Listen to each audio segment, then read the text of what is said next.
A big part of an SBA application is the 1919 form. It's a standard form, but it can also feel a little bit daunting when you look at it. And in today's video, we're going to review how to fill out Section 2 of the SBA 1919 form. Hey everybody, I'm Brandon Gustafson. I own and operate 2 assisted living facilities, and I created this channel to help people just like you learn the ins and outs of investing in assisted living. Welcome to Assisted Living Investing.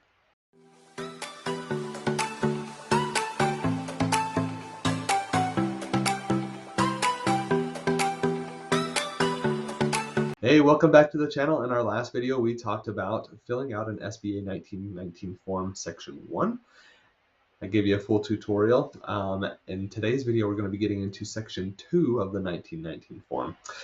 Before we get into the tutorial, I want to just kind of reframe and give a little bit more background on what the 1919 form is, just so that you make sure that you have the context as we're going through and filling out this form for you.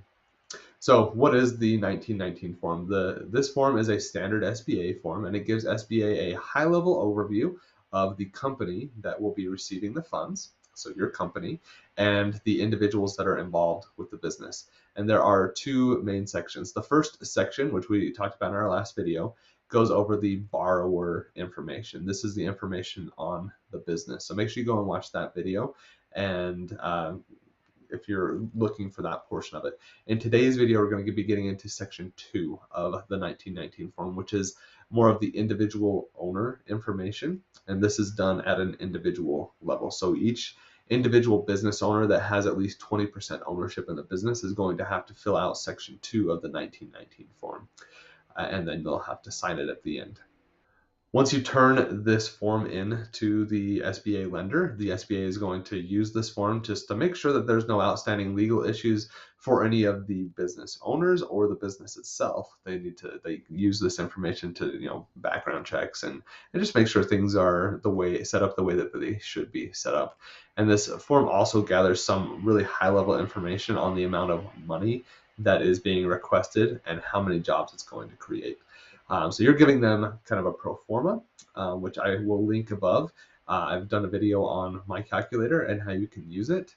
But this form is also going to ask for just high level information in it, and I'll get into that in the tutorial on how I generally will fill that information out as we go through the tutorial. Let's jump into the tutorial. All right, welcome to the tutorial on Section 2 of the 1919 form. So you'll see, again, this is just one big long document that we've been going through. So this is going to be page 6 of this document, but this is Section 2. And this is the information on the individual owner. So anybody that owns at least 20% in the business is going to need to fill out this form and send it over into your SBA lender. A lot of this, again, is pretty straightforward information, but it's information that the SBA needs to gather. And this section is not quite as long as Section 1. It's a little more straightforward. A lot of the same types of information, though, that they're gathering here that you need to be aware of. So let's jump into this really quick. So the first thing you're going to do is your full legal name, social security number, the date of birth, your place of birth, your home address, home phone, percent of ownership, and the applicant legal name. So just really high level information. If you have a question, I'll link up above my video on how I have structured my entities. If you have questions on like how to fill things out because you have an entity that is owner rather than yourself, I would reach out to your lender and ask them how they need you to fill out this information.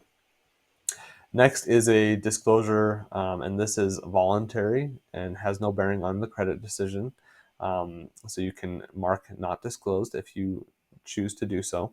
But this is your veteran status, gender, race, and ethnicity. So you're just filling in based off of the information here and putting in the corresponding number or letter into those locations. Number 17 is, are you subject to an indictment or criminal information? Has anybody brought criminal charges against you? Yes or no. You just need to make sure that you're putting that information in there. Have you been arrested in the last 6 months for a criminal offense? And for any criminal offense other than a minor violation, have you ever done any of these things, like has anything happened here. So you're marking yes or no here. Something that is extremely important for you to do, and let me do number 20 really quick as well. Your citizenship, you need to indicate that information here. And if you have a USCIS registration number, put that in here along with your country of citizenship. But you'll notice something, and this is extremely important, you don't want to miss this on the form, is these sections right here, there, and there. You need to print this off, and you have to initial these locations. If you do not do it, they will send it back to you and ask you to do it. So make sure that you do that on the first try. It's something that I missed my first time around. And we got to the point that we were like ready to close, and I had to go back in and find my old 1919 form, and I think I had an issue finding it, and I had to refill it out and print it off and initial these. It was just kind of a pain. So make sure you just do that from the get-go. It will save you a lot of time. So make sure you print it off. Anywhere where it says initial, make sure you're doing that in these sections. Number 17, 18, 19, and 20. Cannot stress that enough. I went through this process with my brother recently, and I told him he needed to do it, and he missed one of them. So make sure you do it in all 4 of those sections and get what you need done there. Let's move down here then into page number 7. So these are just a few more yes or no questions. So the first one is, have you been suspended or debarment from a federal department or agency? If yes, then you can't apply. Are you delinquent on any child support? If yes, then you cannot get SBA. If there's an ownership in business defined as an affiliate, make sure that you are providing that information. Again, if you have questions about your affiliate businesses, I would reach out to the SBA lender and explain to them what they need, and then make sure you're just giving them the information that they need. If you're just a brand new business, then you don't need to worry about this one. Have you ever filed for bankruptcy? If yes, then you need to provide those details. So it's not a straight no like these other two, but it is something you need to provide details on. Same with this section, which is around legal action or divorce. You need to make sure that you are giving that information.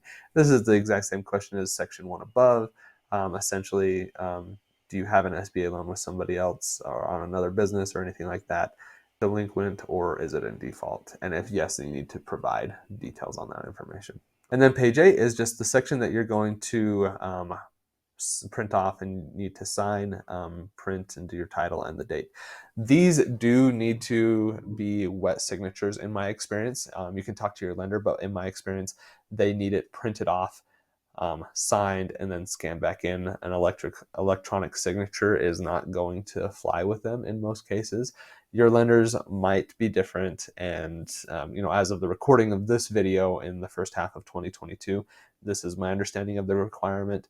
That could certainly change at some point in the future as things turn to be more digital rather than being paper-based. So that is the tutorial on Section 2.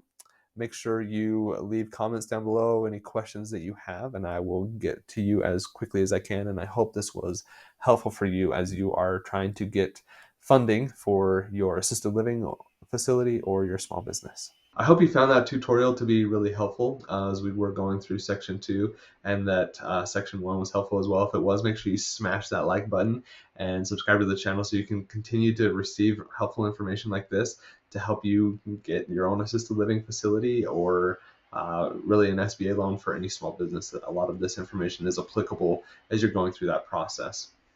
In our next video, we're going to be getting into listing a property for sale on BizBuySell, which is something that I've had a lot of questions on since my video on BizBuySell and what it is and how it works. Make sure you go and watch that video. If you are interested in learning more about investing in assisted living, make sure you visit me on assistedlivinginvesting.net. I have free resources over there, and I also have ways for you to kind of get in contact with me, and we can chat and help you through the process of getting your own SBA loan. And remember, it doesn't take a lot, just a little bit. Just keep making progress step by step by step. If you are consistent, I promise you that you will be successful. Thanks for watching, and have a great day.